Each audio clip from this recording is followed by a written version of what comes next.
Today the topic is about locomotion in animals and their body structure.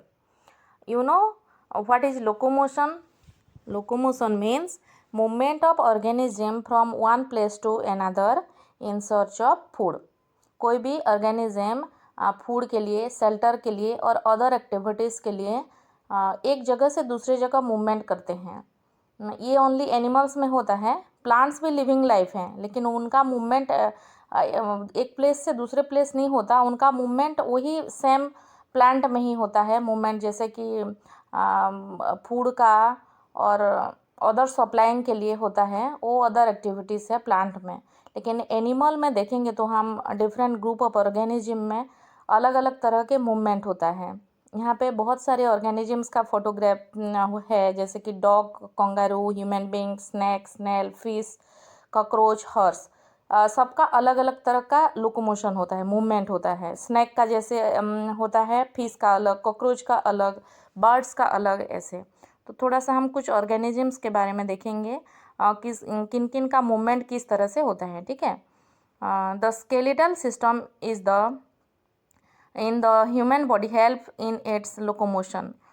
तो body में, हमारे human being में skeletal system होता है, जैसे कि बोन्स प्रेजेंट रहते हैं, जॉइंट्स प्रेजेंट रहते हैं, उसके हिसाब से हमारा लोकोमोशन हो पाता है. Different types of bones and muscles take part in the locomotory action. और बोन्स को मूवमेंट करने के लिए मसल्स हेल्प करते हैं. ठीक है. In case of birds and animals, their body structure is different from that of humans. Also, the mode of locomotion varies from one animal to another. Hence, each organism has its own structural makeup which supports its daily activities. अलग अलग organism में अलग अलग उनके adaptation के according अलग अलग उनका लोकोमोशन होता है, मूवमेंट्स होता है. बर्ड्स में जैसे, एनिमल्स में अलग तरह से होता है, ऐसे. Suppose the skeletal system in birds is as heavy as in humans. Birds can't fly. तो एडेप्टेशन के अकॉर्डिंग मूवमेंट इसीलिए होता है क्योंकि बर्ड्स का बॉडी ऐसे बना हुआ रहता है कि उनका स्केलेटल सिस्टम इस तरह से होलो बोन्स में होता है. उनके बॉडी के अंदर होलो बोन्स प्रेजेंट होते हैं जो उनको मूवमेंट के लिए हेल्प करता है. और लाइट वेट का ये होता है ना, इसीलिए मूवमेंट इजीली हो पाता है उनका. लेकिन ह्यूमन बींग का ब्लड, उनका बोन तो बहुत हैवी होता है. मूवमेंट इतना फ्लाई करेंगे तो हो पाएगा? नहीं हो पाएगा ना, इसीलिए. For this purpose birds have light bones attached to the strong muscles. How do earthworm move without a single bone in their body? तो अर्थवर्म में ये जो मूवमेंट होता है, उनके बॉडी में मसल्स ओनली मूवमेंट करते हैं वन प्लेस से अनदर. स्केलेटन नहीं प्रेजेंट होता है. Let's see details about the locomotion in different animals like birds, earthworm, snails, cockroach etcetera in details. कुछ ऑर्गेनिज्म के बारे में देखेंगे, कौन कौन से ग्रुप ऑफ ऑर्गेनिज्म में कैसे होता है movement. Locomotion in different animals. Locomotion is an important process for animals. Animals have to move from one place to another for so many reasons. They can't stay in one place in order to support their living. कोई भी एक activities के लिए वो एक जगह stable होकर नहीं रह पाएंगे ना. कुछ काम करना रहता है, कहीं मूवमेंट करके एक जगह से दूसरी जगह जाना पड़ता है. Hence, certain body activity movements are observed in every organisms, but the means vary according to their body structure. Some examples are as follows. Like in earthworm में कैसे होता है? The locomotion of earthworm is the outcome of muscular action in them. Continuous expansion and contraction of muscles help them to move. Hence, earthworm makes small moves using muscle alone. Movement होता है earthworm में, उनका segment होके उनका muscles present होता है, जिसमें clitellum, mouth, anus, ये बॉडी पार्ट है, यहाँ पे पिक्चर में दिया हुआ है. लोकोमोशन होता है उनका इनर साइड से. उनका व्यू करेंगे तो डिफरेंट लेयर्स प्रेजेंट रहते हैं. Circular muscle, epidermis, setae, longitudinal muscles, ये सारे प्रेजेंट रहते हैं, इन्वॉल्व होते हैं, जो उनको मस्कुलर मूवमेंट के लिए हेल्प करते हैं.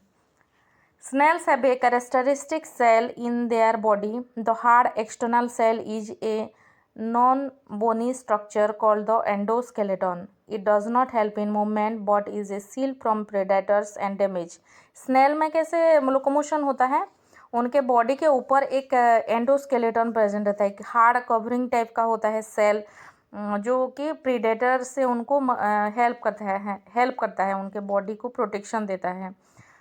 और उनके फेस में मतलब फ्रंट साइड में टेंटाकल्स प्रेजेंट रहते हैं and they have eyes on their tips में उनके आइज प्रेजेंट होते हैं, मूवमेंट के लिए हेल्प करता है वो, ठीक है। देन सेल प्रेजेंट होता है जो कि हीट एंड एनिमीज से उनको प्रोटेक्ट करता है। And foot is a muscular organ coated with a layer of mucus, उनके फुट में म्यूकस प्रेजेंट रहते हैं और ऐसे मूवमेंट करता है ये organism. Then cockroach, here cockroach have a bony structure that facilitates walking, climbing, flying. Their body is covered by a hard outer skeleton. Cockroach में उनके ऊपर एक कवरिंग टाइप का होता है, हार्ड कवरिंग होता है।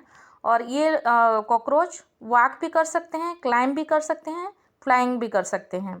बोनी टाइप का एक स्ट्रक्चर होता है उनके वहाँ। और ये पिक्चर में जैसे है एंटीनी प्रेजेंट होते हैं जो उनको मूवमेंट के लिए मदद करते हैं, विंग्स प्रेजेंट रहता है, लेग्स रहता है एंड सरसी प्रेजेंट होते हैं उनके बॉडी में, ये उनको लोकोमोशन के लिए हेल्प करते हैं।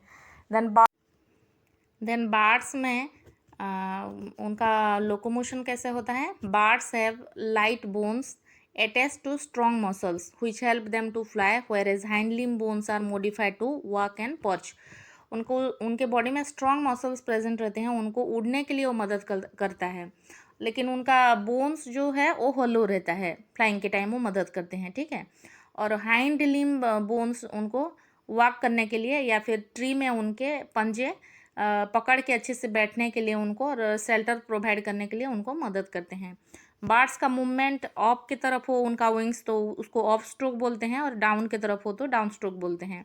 ह्यूमेरस, कोराकोइड मसल्स और पेक्टोरालिस मेजोरा कॉन्ट्रैक्टिंग होके इनको उड़ने के लिए वो मदद करते हैं, ठीक है। ऑफ स्ट्रोक में सुप्रा कोराडियस कॉन्ट्रैक्टिंग उनको मदद करते हैं, मसल्स, बोन्स, यहाँ पे ह्यूमेरस, स्कैपुला, कोराकोइड, सुप्रा कोराकोडियस, ये सारे बोन्स उनको मदद करते हैं बर्ड्स केस में।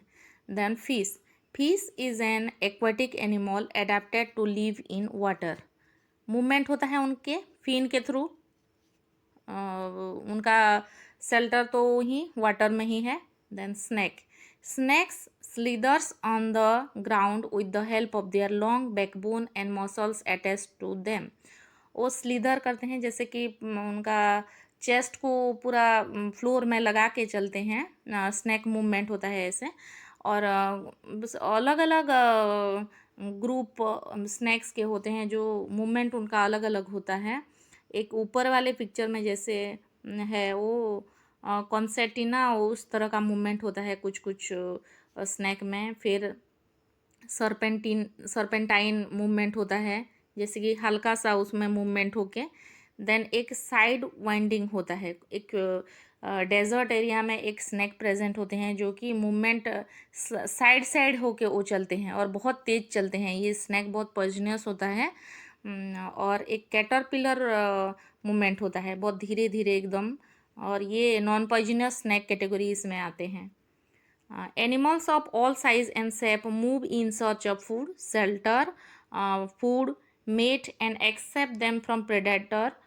They use their different body parts like fins, legs, wings, and so on. तो हमारे बॉडी में मॉडिफाइड ऑर्गेन्स सब हैं। ये लोकोमोशन के लिए हमारे बॉडी में जैसे लेग्स प्रेजेंट हैं, बर्ड्स के इसमें ऐसे उनका विंग्स हैं। हॉर्स कितना तेज़ रनिंग करता है, उनका उतना उनका चार उनका लेग्स प्रेजेंट होते हैं। फिश में फिन्स प्रेजेंट होते हैं। स्नैक्स में वो स्लीदर करके चलते हैं। इस तरह का मूवमेंट अलग अलग। एडेप्टेशन एंड मॉडिफाइड, ये दो वर्ड यहाँ पे याद रखना है। एडेप्टेशन मतलब जिस तरह का एनवायरनमेंट में वो रहेंगे, उनका मॉडिफाई उस तरह से होके उस एरिया में वो सुइटेबल होते हैं, फिट हो जाते हैं, ठीक है। इस तरह का कुछ ऑर्गेनिज्म का लोकोमोशन यहाँ पे हम डिस्कस किए। Thank you.